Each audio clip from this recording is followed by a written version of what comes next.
Anak-anak remaja yang punya persoalan-persoalan di sekitar masalah reproduksi mereka. Ada yang mengalami kekerasan seksual, ada yang mengalami kekerasan dalam pacaran, ada yang mengalami pelecehan, dan anak-anak di desa kadang tidak menyadari bahwa mereka ada dalam wilayah yang berbahaya. Halo, jumpa lagi dengan Ita di podcast Basuara Bakti Puswara. Di podcast Basuara, kami mengajak Anda menyelami budaya timur Indonesia, berkenalan dengan figur yang inspiratif, tradisi yang unik, hingga isu sosial yang sedang dihadapi di Papua, Maluku, Sulawesi, dan Nusa Tenggara.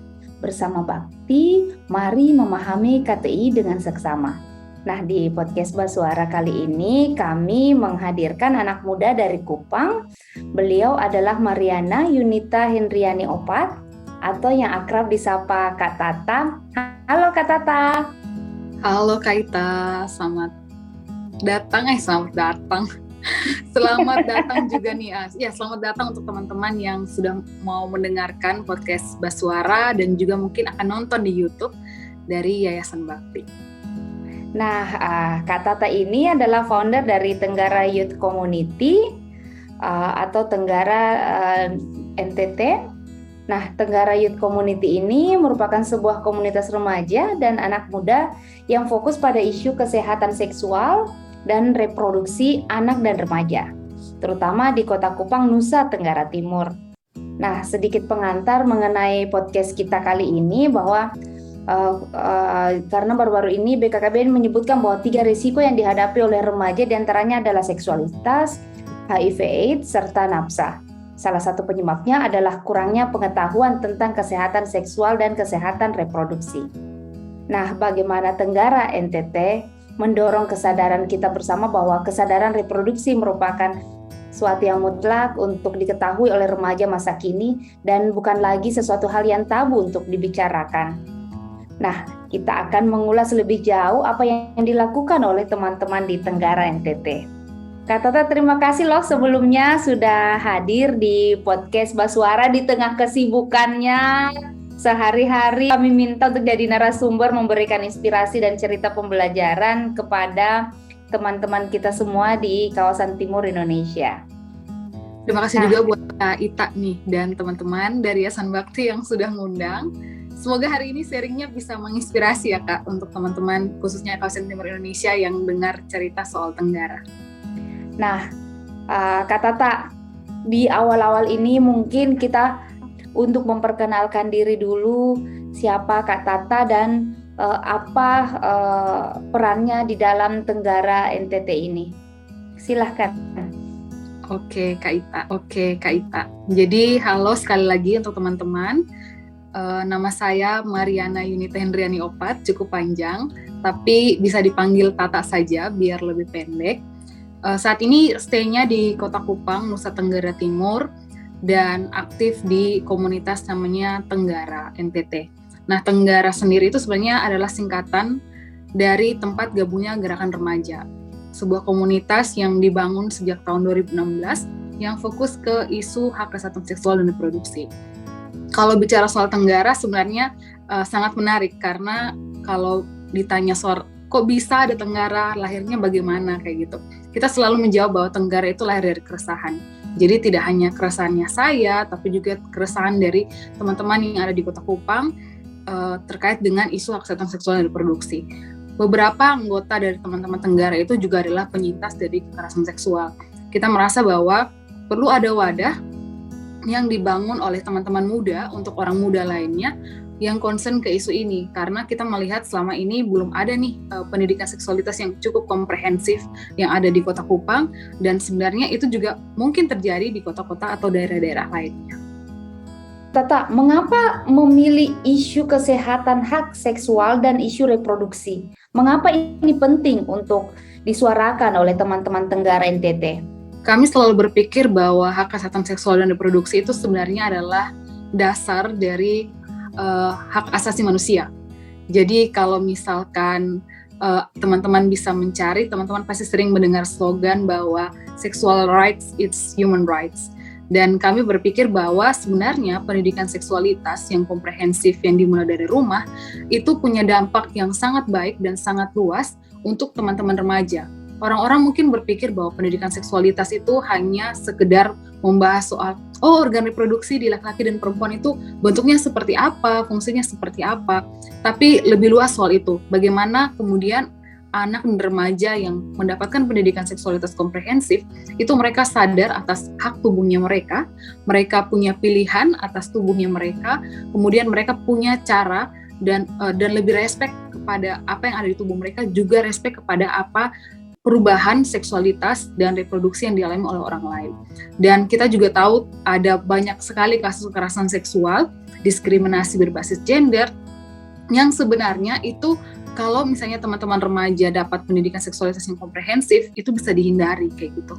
Dan mungkin kita bisa hidup dengan lebih aman dan tentram kalau bicara soal kenapa teman-teman Tenggara memilih isu ini. Terus di sisi lain adalah, tadi saya sempat singgung bahwa beberapa anggota itu adalah teman-teman penyintas kekerasan seksual. Kami punya keresahan bagaimana dengan teman-teman remaja yang juga mengalami hal yang sama seperti kami. Bersyukur mungkin kami punya support system yang baik di lingkungan kami yang membuat kami bisa bangkit untuk melakukan kehidupan kami, terus melanjutkan studi dan lain-lain. Tapi bagaimana dengan anak dan remaja yang tidak punya support system seperti kami? Mereka kemudian kalau mengalami kekerasan akhirnya dinikahkan dengan pelaku, ada juga yang harus putus sekolah, tidak melanjutkan pendidikannya, kemudian harus bekerja di usia yang sangat muda. Nah, kenapa dari situlah kemudian Tenggara berpikir untuk menciptakan lingkungan yang aman dan nyaman untuk teman-teman lewat pendidikan seksualitas ini. Apakah ada fakta dan data yang pernah dikumpulkan atau pernah dilakukan oleh teman-teman Tenggara NTT mengenai rendahnya pengetahuan atau kurangnya pengetahuan tentang literasi remaja terhadap hak seksual maupun hak reproduksi mereka? Kalau terkait dengan data, teman-teman Tenggara itu pernah melakukan riset terkait dengan tingkat pengetahuan kesehatan reproduksi pada remaja di Kota Kupang, itu di tahun 2017. Respondennya itu ada 500 remaja sekolah dan 60 remaja pasar. Ada beberapa hal menarik nih yang teman-teman Tenggara temukan. 6 dari 10 remaja putri itu paham dengan benar nih makna dari kesehatan reproduksi itu sebenarnya apa. Dan 4 dari 10 laki-laki itu tahu juga terkait dengan kesehatan reproduksi itu sebenarnya bahas apa sih. Tapi dalam pelaksanaannya mereka belum tahu kalau misalnya mereka mengalami perubahan di tubuh mereka, kemana mereka harus mengakses. Jadi beberapa teman-teman itu ketika diwawancarai, mereka itu ternyata mengalami seperti misalnya gatal di sekitar area kemaluan, terus ada gejala-gejala IMS, tapi mereka memilih untuk melakukan pengobatan tradisional atau kadang-kadang itu membiarkan saja karena mereka tidak tahu harus mengakses layanan kesehatan seperti apa atau kemana. Terus ditambah lagi mereka takut didiskriminasi oleh nakes karena takutnya nanti dikira sudah aktif secara seksual dan lain-lain. Terus kami menemukan bahwa ternyata teman-teman ini 7 dari 10 itu sudah aktif secara seksual dan aktivitas seksual pertama mereka itu dilakukan di SMP dan lokasi sering mereka melakukan hubungan seksual itu adalah rumah. Yang kedua itu adalah kos-kosan. Itu data 2017 yang teman-teman Tenggara dapatkan dan waktu kami selesai mengolah data dan asesmen itu sebenarnya cukup kaget karena kita tahu bahwa rumah itu kan sebenarnya adalah tempat nomor 1 anak-anak merasa dia aman, nyaman, melakukan aktivitas dengan keluarganya, bahkan orang tua itu dianggap sebagai ring nomor 1 untuk mendapatkan pendidikan, termasuk pendidikan seksualitas. Tapi dari hasil survei itu kami dapat kok malah rumah jadi tempat anak-anak melakukan hubungan seksual kayak gitu. Dan kita bisa lihat kalau misalnya teman-teman di kawasan timur Indonesia ada yang mungkin merasakannya bahwa memang isu seksualitas ini kan sangat tabu sekali di kita orang-orang timur ya. Ketika saya nanya ke orang tua saya kayak bilang, apaan sih anak kecil, kenapa harus ngobrol soal itu? Nah, sebenarnya hal seperti itu kan juga menjamur pasti di orang tua lain. Jadi ini adalah data hasil riset yang sedih, buat kaget, dan sebenarnya marah juga sih soal ini, Kak Ita. Nah, Mbak Tata, apa yang kemudian dilakukan oleh teman-teman di Tenggara NTT untuk melakukan edukasi kepada anak-anak, remaja, maupun orang tua dan sekolah mungkin ya, untuk mengenai kesehatan seksual dan reproduksi ini?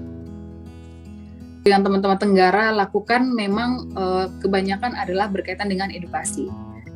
Jadi kami sistemnya adalah menciptakan metode edukasi yang menyenangkan, yang bentuknya tidak seperti sosialisasi di sekolah-sekolah, misalnya hanya PowerPoint dan lain-lain. Tapi teman-teman Tenggara itu biasanya selalu meriset dulu kira-kira target dari atau sasaran dari edukasi ini anaknya umur berapa, laki-laki ada berapa, perempuan ada berapa, terus apakah mereka pernah sebelumnya terpapar dengan kasus-kasus yang berhubungan dengan isu seksualitas atau tidak, seperti itu.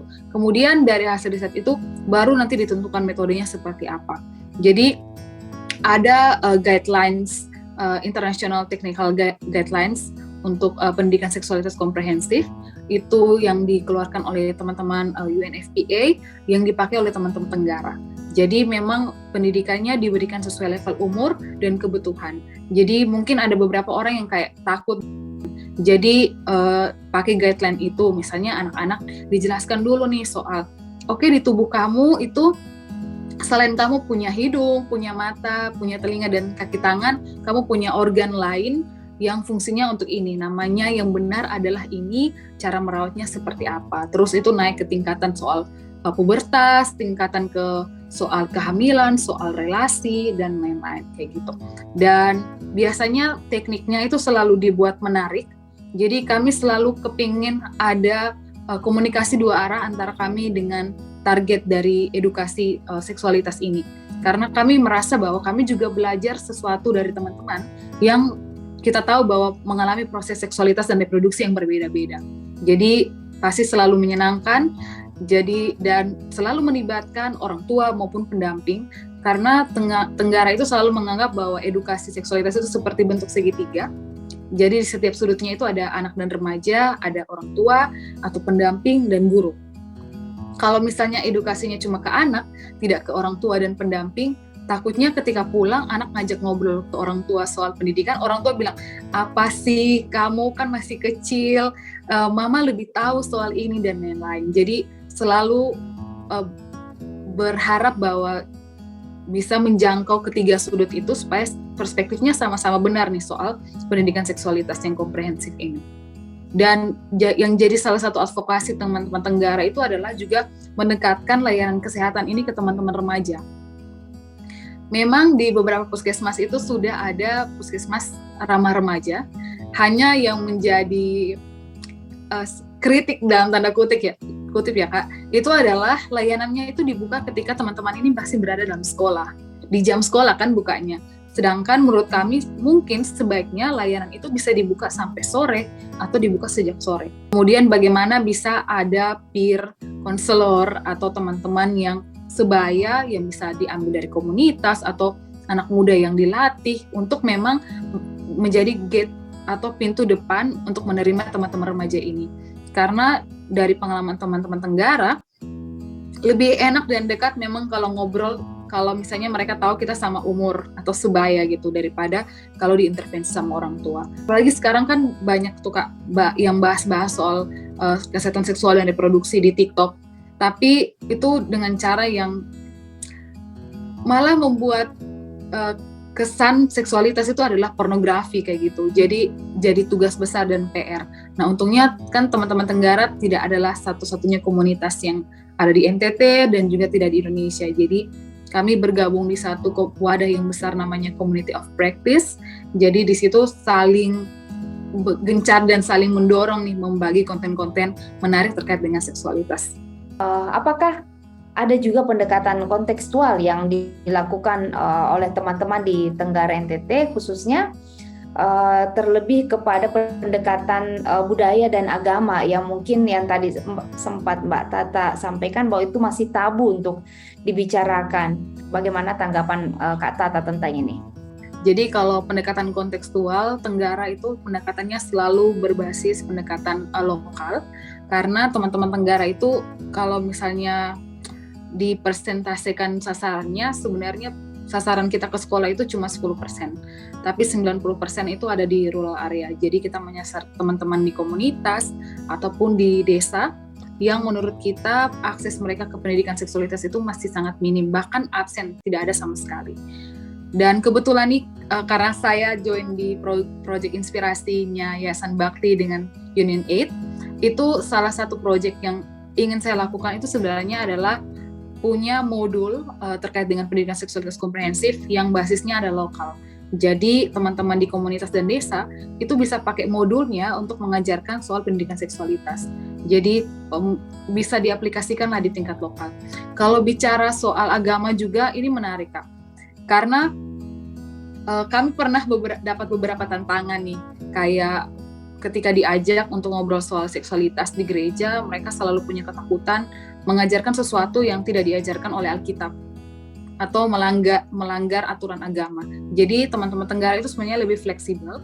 Kami selalu berusaha untuk tetap pada koridor dan menyesuaikan dengan tempat kami datangi.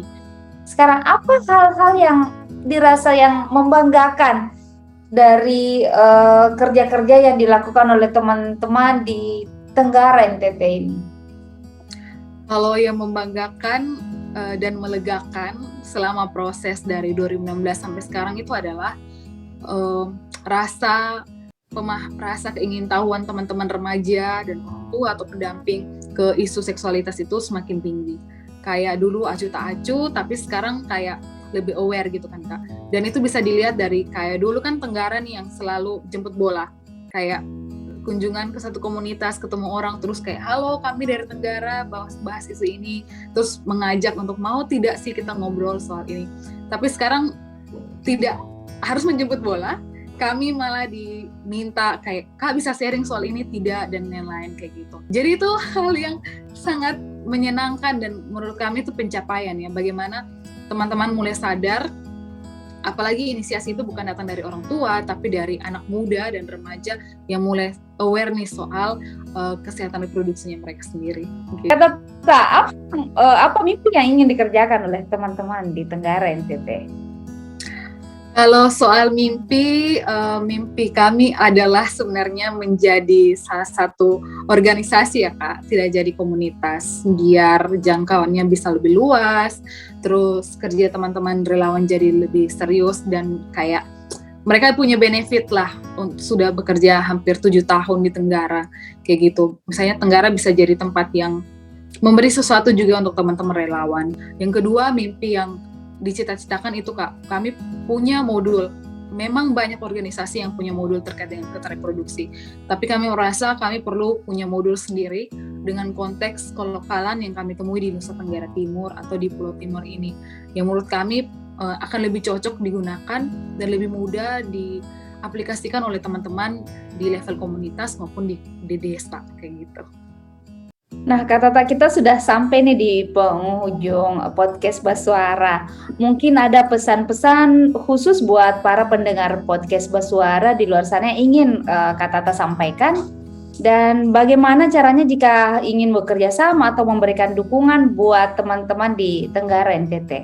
Dari kami selalu bilang bahwa semua orang itu punya hak untuk mengakses layanan kesehatan reproduksi yang baik dan komprehensif. Terus semua orang punya hak untuk tahu hak kesehatan reproduksinya. Yang perlu kita ingat bahwa kita semua punya 12 hak kesehatan reproduksi. Teman-teman bisa cari tahu dan teman-teman bisa tahu, oh ternyata saya punya hak ini. Kayak gitu. Jadi gunakan sebaik mungkin 12 hak tersebut. Kalau misalkan teman-teman merasa masih ada hal-hal yang belum bisa teman-teman penuhi atau lingkungan sosial belum bisa teman-teman penuhi, cari lingkungan yang bisa support rasa ingin tahu teman-teman. Jangan melakukan hal-hal yang tidak diinginkan, pakai media sosial yang baik untuk mengakses informasi yang baik, karena dengan teman-teman mempersiapkan diri teman-teman saat ini, itu bisa jadi sesuatu yang luar biasa di masa depan. Jadi itu seperti tabungan kayak gitu. Kalau untuk mau kerja sama dengan teman-teman Tenggara, bisa cek di Instagram, itu @tenggara_ntt. atau di Facebook ada Tenggara NTT 2, atau lewat email yctenggara.ntt@gmail.com. Wah, terima kasih banyak Kak Tata ya, sudah banyak memberikan kami menghadirkan diskusi yang menghangatkan hati, diskusi yang mencerahkan, diskusi yang begitu kaya akan informasi. Semoga apa yang menjadi mimpi teman-teman di Tenggara NTT dapat terwujud. Bagaimana menjadikan Tenggara NTT menjadi wadah yang nyaman bagi anak-anak dan remaja dalam menyediakan pelayanan informasi, pendidikan, konseling, ataupun pelayanan kesehatan yang berhubungan dengan kesehatan seksual dan reproduksi. Terima kasih banyak Kak Tata sekali lagi ya sudah hadir di podcast Basuara. Terima kasih juga Kak Ita sudah mau mengundang teman-teman Tenggara untuk berbagi cerita di podcast Basuara. Para pendengar podcast Basuara dimanapun Anda berada, itulah tadi perbincangan kami dengan Kak Tata, founder dari Tenggara NTT. Para pendengar podcast Basuara, Anda juga dapat mendengarkan podcast ini melalui Spotify dan Apple Podcast. Kunjungi media sosial Bakti untuk mengetahui berbagai informasi dan inspirasi tentang pembangunan di kawasan timur Indonesia. Anda dapat mengunjungi kami melalui Facebook Yayasan Bakti, Instagram dan Twitter @infobakti. Khusus bagi teman-teman tuli, Anda juga dapat mengikuti perbincangan syarat pengetahuan dan inspirasi dari podcast Basuara di kanal YouTube Bakti Foundation. Saya Ita pamit undur diri. Terima kasih telah menyimak podcast Basuara dan sampai bertemu di episode podcast Basuara berikutnya. Sampai jumpa.